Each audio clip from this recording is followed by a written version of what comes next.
Thanks for choosing us. I'm Katie Rammel. And I'm Steve Irvin. Is Glendale quickly becoming the main stage for the nation's biggest sporting events? University of Phoenix Stadium hosts the Super Bowl in 2015, the college football championship game in 2016, and is the Final Four far behind? Today, Glendale named one of 8 finalists to host college basketball's biggest games. The city in the running to host the event anywhere between 2017 and 2020. The final decisions will be made in November. And these kinds of huge events can put your city on the map. Today, a new push to bring more of them to our state, but many are wondering who's left to pick up the tab. ABC 15's Sarah Goldenberg is live in Glendale tonight with the details on that. Sarah? Well, there are 2 plans out there asking for taxpayer dollars to help cover these big ticket events. Proponents say economic impact reaches far beyond the actual event itself.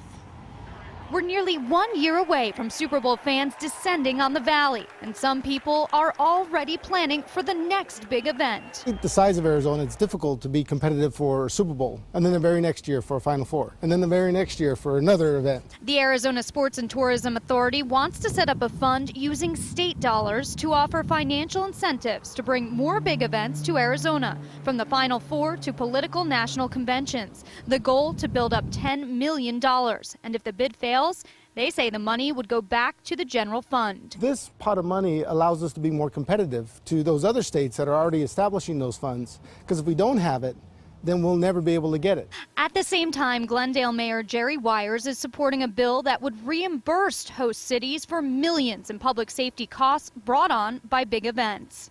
We know that there's a lot more cost incurred now than there was, so we have a good handle on what it's going to cost, and that's why my particular bill has a cap on it. Weyers says you need to have some resources ready to go before those events will even consider Arizona. It's pretty hard to sell a hamburger if you don't have a grill to cook your hamburgers on.